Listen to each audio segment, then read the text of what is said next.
Colin, known online as the Bearded Explorer, had ventured into dozens of abandoned buildings, but nothing had prepared him for the night he spent alone inside the decaying walls of the Royal Hospital Haslar, a place locals whispered about but rarely entered. Built in 1753 and home to over 7,700 unmarked graves, the hospital had long been closed, its silence now deeper and darker than death.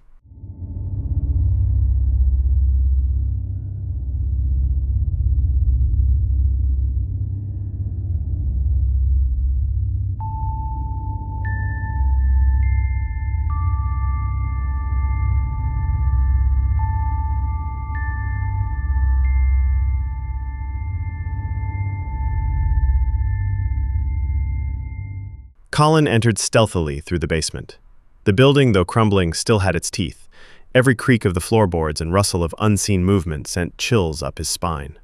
Within minutes, strange things began to happen. A heavy door, untouched, creaked closed behind him. Hanging limp moments before, a curtain swayed mysteriously in the still air.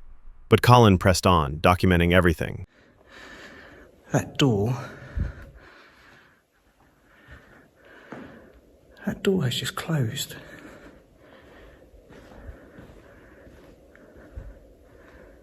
But there is absolutely no wind in here. The deeper he ventured, the worse it got.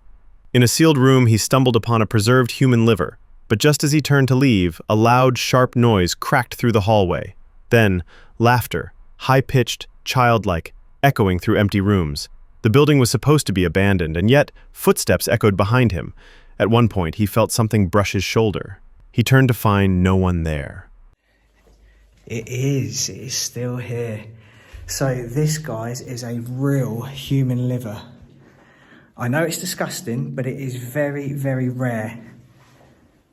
The sort of thing you'd only see in a museum. But here it is in Haslar Hospital. It's been here for years. Now, apparently there used to be a museum here where this came from. There was also some stillborns. There were some shrunken heads. It was a very weird collection of stuff. Look at this, WWF. Supporting the rhino.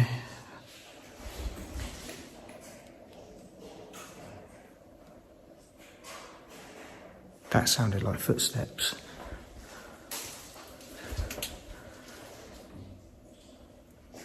That really...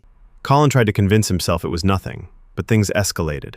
A door slammed shut with no one in sight. A heavy object crashed near the operating room. He heard whispers, voices, and what sounded like dozens of people running just beyond his line of sight.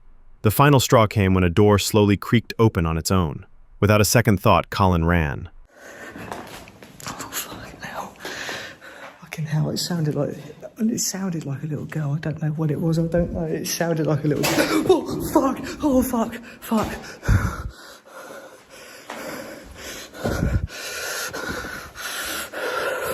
Oh, fuck! What the fuck? What the fuck? What the fuck? There's no way that has just happened. There is no way that is... Oh my God. Oh my God. Oh my God. Oh my God. What the hell? What the hell? Later, shaken and pale, he confessed that he wasn't followed by a person, but by something else entirely. The hospital wasn't just haunted. It was alive, with something cold and watching. And while he made it out, that night left a scar that no camera could ever truly capture. Lock. All right, that was definitely one of the scariest things that's ever happened to me. I am never going back there again. I honestly don't know what that was, and I don't want to know what that was, but I am going.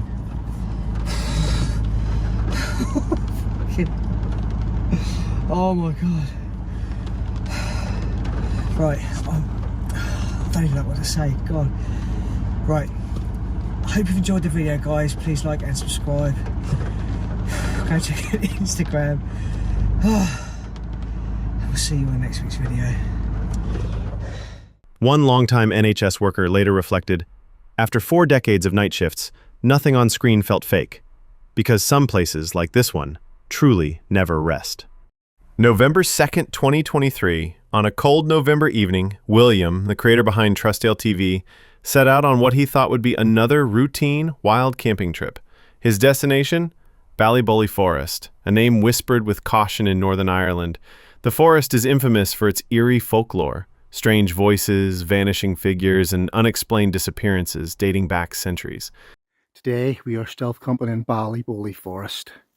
Ballyboley Forest is one of the most haunted forests in Ireland. There's some real sinister things have happened up in here. And to be honest, this is one I am freaking out about. Searching steady for some sort of flat ground, but the terrain here is, as you can imagine, awful. This is what we're working with. And it's all on a slope. You know, the deeper you go in, it's just... William arrived just before dusk, setting up his tent off-road to avoid prying eyes. Everything seemed ordinary at first. He gave his viewers a casual tour, joking about his cheap new tent and the pasta he'd brought for dinner. But as night fell, the mood shifted. Something saying to me, William, stop acting. Because if you want me to come, I will come and see you. No, I'm not. I do not want you to come. You stay where you are in there. Spirits or wherever you are. I don't want you near me. But I heard something there. Right, let's go back to camp.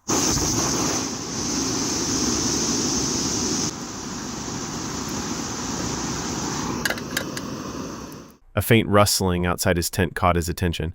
At first he dismissed it as wind or wildlife, but the sound didn't fade. It grew louder, more deliberate. He turned off his headlamp, listening intently. When he finally stepped outside, he found nothing but silence and shadows. I am going to get this all packed up into the bag. All to aside, in case I had to make a quick getaway here, for whatever reason. Maybe not boogeymans or ghosts, but, you know, intruders. So, let's get all this crap packed away.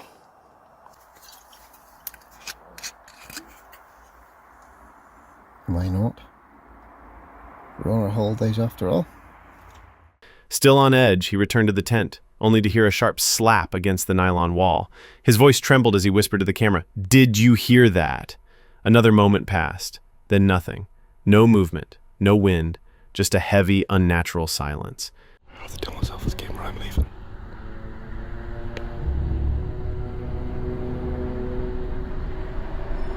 Did you hear that? Did you hear that? It was definitely a thump. Right? Guess it's turning the Blair Witch Project, that shit.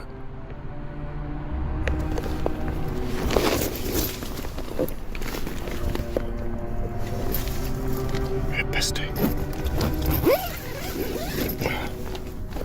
Right, I'm gonna turn these days off for a minute or two.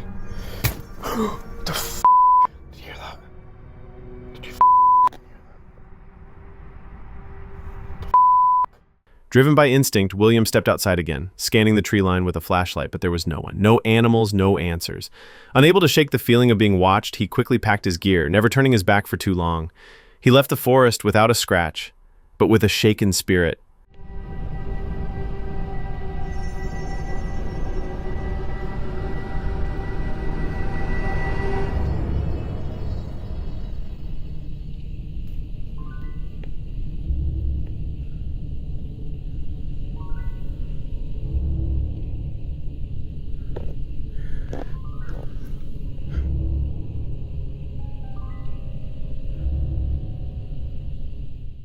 What haunted that place that night? A restless presence tied to the forest's grim past, or someone playing a more sinister game in the shadows? June 26, 2013. In the dense woodlands of Georgia, something unexplainable was captured, something that still haunts those who've seen it. Don, the creator behind the YouTube channel Project Darkwood, had always enjoyed mixing travel vlogs with peaceful nature footage. But one summer, his cameras recorded something entirely different.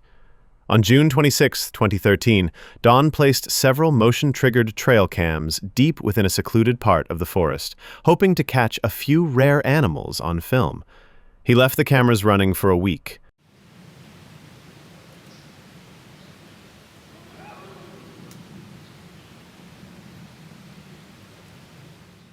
When he returned and reviewed the footage, what he saw, and more chillingly, what he heard, left him shaken. The first few clips showed deer, raccoons, and the usual nighttime critters. But then, without warning, came the sound, a blood-curdling scream that echoed through the forest. It didn't sound human. It didn't sound animal either. It was something in between, a wail so unnatural it seemed to distort the forest around it.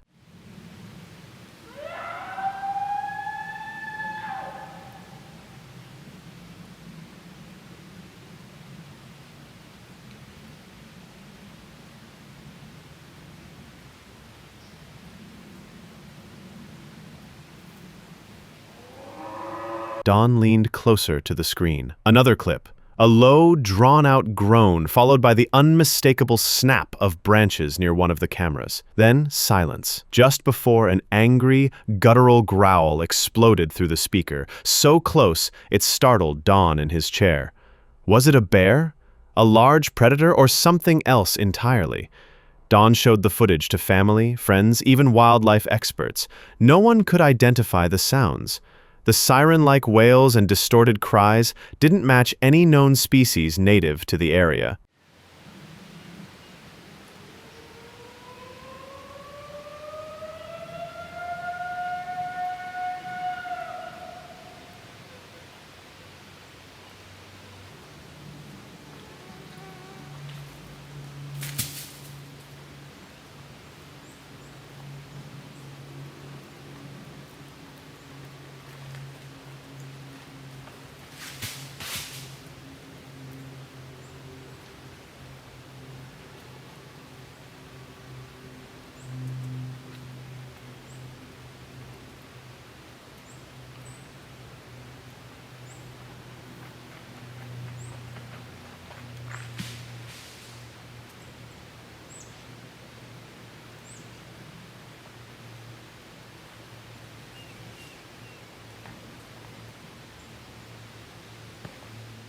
He uploaded the footage online, not expecting much.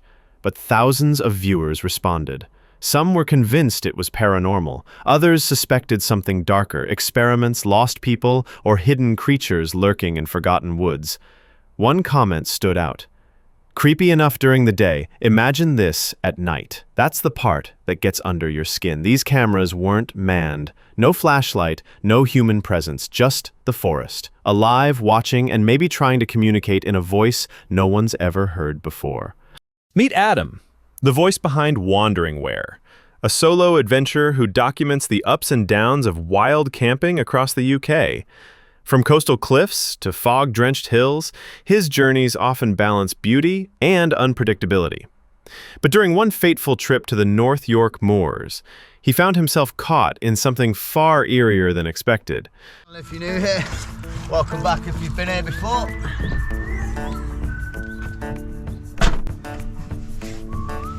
I'm up on the east coast of England at the minute, near a place called Scarborough. I've been up here for a few days now, and I found some amazing spots. We found seals on the beaches, we found waterfalls on beaches, and we found car camping spots on cliff tops overlooking the ocean for the night. It's been fantastic hanging out down there.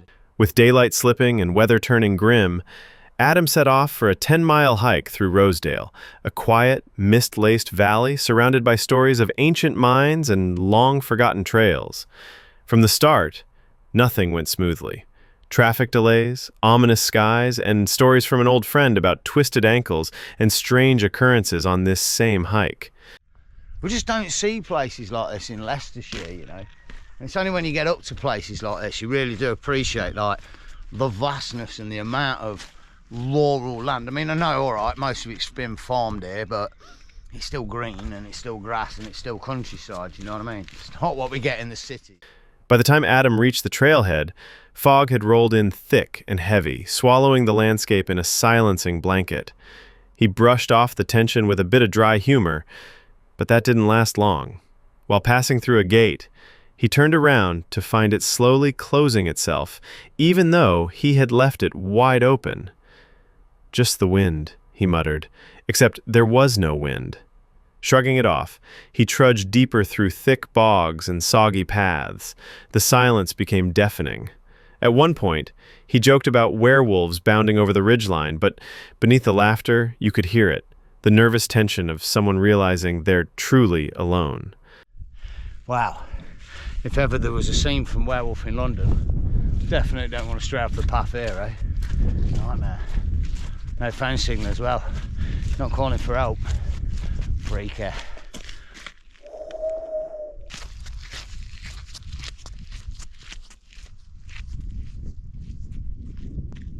Oh, it's so eerie up here. I'm scaring myself. This is mad. It's just silent. And the fog. Oh mate, come with me. Honestly, I almost feel like you're... Suddenly, a bizarre cage structure appeared in the mist. Then, Sheriff's Pit, an abandoned mine from the 1800s. History, but laced with unease. Didn't like it, but anyway, the Sheriff's Pit. Oh, hang on a minute. It could be one of these. A ring... What? Uzi? Oh, yeah. One of them. And it is. Oh, mate, I've just seen a ring Uzi. What? Oh, a ring oozle. Oh, there we go. That's better. So I can only assume what's in there is the pit. Maybe a big hole down. By nightfall, the weather turned sinister. Rain pounded his car roof so hard it sounded like footsteps. A group of noisy strangers pulled up nearby. Then silence again. Then whispers of wind that felt like voices. On and off, and when the rain's coming down, it kind of sounds like somebody's driving near you and such. It's a bit weird. I've only had one car really drive by in about the past 4 hours, but that was weird because the road's so close next to me. It sounds like someone's like almost pulling up next to you. It's really weird. I think I'm just freaking myself out. I think I need to get to bed. It's late. I'll see you in the morning. Adam tried to cook a meal, but even that became a comedy of errors. Lying in bed later, he admitted to his camera, "I think I'm just freaking myself out." Alone in the fog, with no phone signal and shadows everywhere, Adam learned something vital. Some places don't need ghosts to be terrifying. They just need silence, isolation, and your imagination. Meet Eleanor, the solo explorer behind Eleanor Grace Adventures. Known for her relaxed storytelling and spontaneous wild camps, she often invites viewers into her world of peaceful solitude. But during one forest trip in Devon, the calm she cherished gave way to something darker.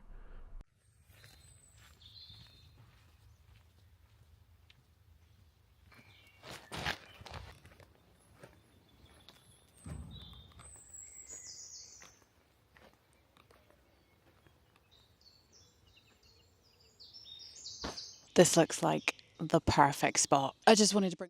On a sprawling campsite, tucked deep in the woods, Eleanor set up her familiar two-man tent, a tight squeeze for one. Though she'd battled damp gear and a cockroach roommate before, tonight felt promising. She joked about past mishaps and welcomed her audience into her tiny, tiny tent. So hello everyone and welcome to my tiny tent, two-man tent, barely fits one person, and welcome back to the newly named Eleanor Grace Adventure. But as nightfall crept in, so did problems. Her fire refused to stay lit. Her flashlight flickered. The forest, once serene, suddenly felt unfamiliar, almost watching. Then came the bathroom trip. Alone, flashlight dimming, Eleanor ventured into the pitch-black woods. That's when she heard it.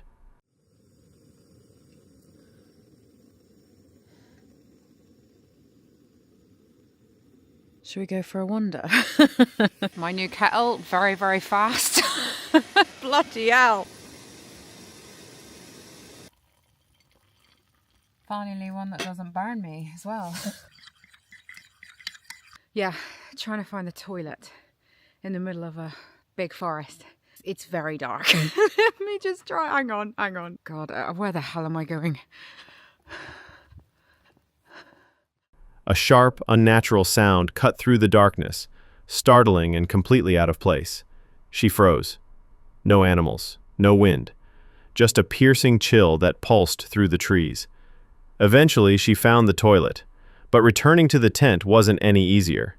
Every rustle seemed closer, every shadow deeper. Back inside, something didn't feel right. The tent door flapped open. The storm outside was now raging. Winds howled, rain hammered down, and her equipment, once neatly stored, was getting soaked. Even worse, her back ached terribly from the cold, wet ground. So much of my equipment. I'm testing this, the wet bag that holds all of my stuff, the one that I can't have in here because it's way too big.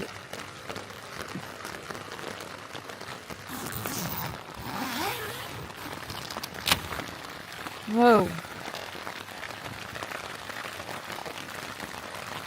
Yeah, I think all the important stuff is... That could come in a bit. Is my bag okay? I think it is. Yeah. How nice is that?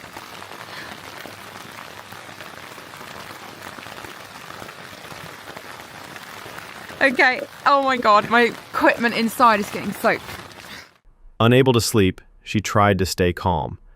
But as the winds battered her shelter, she faced a choice: stay in a vulnerable tent, or retreat to the safety of her car.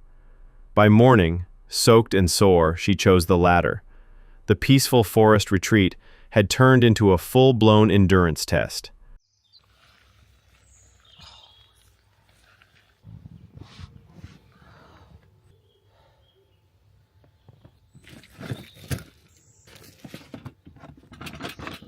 Looks like everything's okay.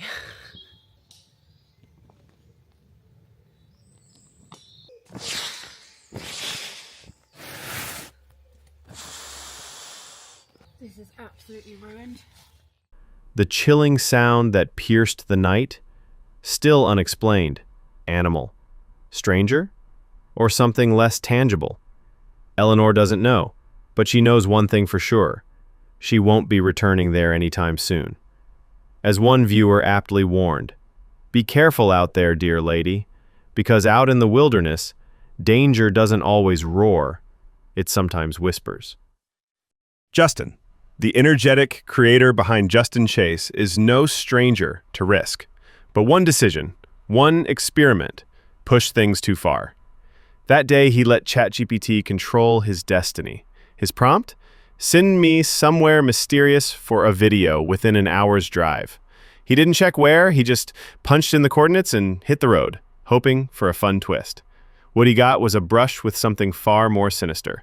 I can drive to. It should be about an hour away from here, Johnson City. Make it somewhere that would be good for a video, but I do not want you to tell me where it is.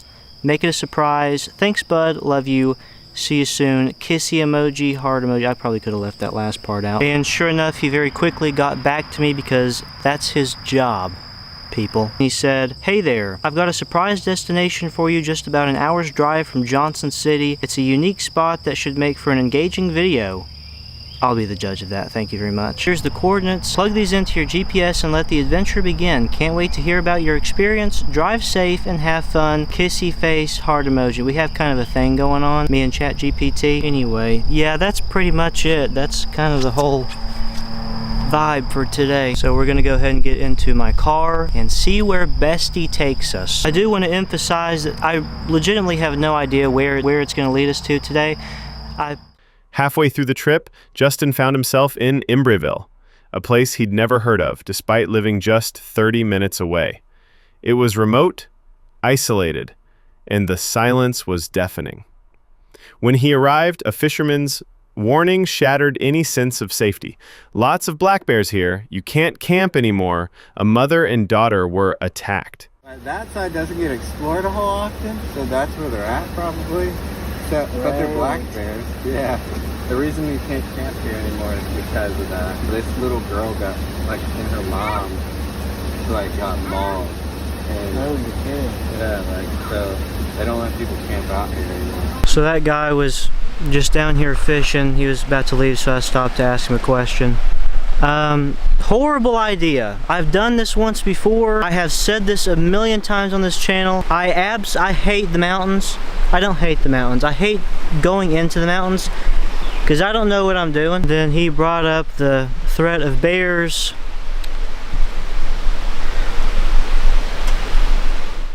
Justin laughed it off, kind of. He pushed ahead, following the AI's coordinates deeper into Cherokee National Forest. The path? Barely a trail. His boat shoes completely wrong for the terrain. And then came the growl. Not a rustle, not a howl. A deep, guttural growl that froze him. He didn't see what made the sound, but it felt too close, too real. Mountain lion, he guessed, heart racing. That was enough. I don't know what it was. I don't think it was a bear, but it certainly sounded, I think it was probably a mountain lion or something. I think that I'm pretty much done with being like an idiot on this channel and being totally reckless for really no reason. I really don't know what else to say at the moment. I don't know how I'm going to resolve this video, but that's also not really what I should be worrying about at the moment. I'm just going to focus on getting out of here at the moment.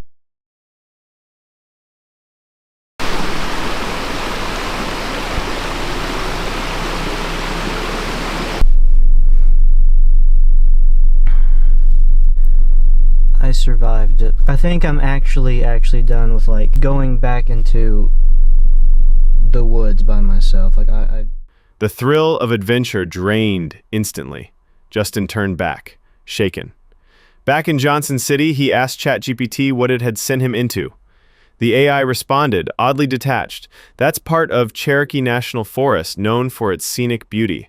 The Appalachian Mountains and is part of the Cherokee National Forest, known for its scenic beauty, hiking trails, and outdoor recreation opportunities.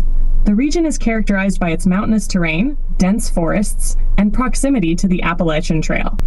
If you're interested in more specific information about this location or nearby attractions, feel free to ask. When pressed, ChatGPT claimed it had no memory of giving him those coordinates. No explanation, no answers. I was almost eaten today, Justin said to the camera. Do you understand that? What started as a light-hearted gimmick spiraled into something darker. He escaped, yes, but only just. The growl still echoes in his memory. So we don't know. She doesn't know. I was almost eaten today, ladies and gentlemen. Do you understand that? Yeah, so I don't really know what the takeaway is from this video. If there is a takeaway, I think I'll just leave that up to you to decide. Kind of a stupid idea. I mean, I would think that it was going to choose like a really kind of a boring, mundane location. I thought originally that it was probably going to give me coordinates to like a very popular place, a place that's visited just all the time, more of a touristy destination. I could not have been any more wrong today. So yeah, I mean, that's pretty much it. I mean, what else? So was it an AI hiccup or something it doesn't want to admit? One thing's for sure, Justin won't be handing over control again, because when you ask AI to guide your next adventure, you might not like where it leads.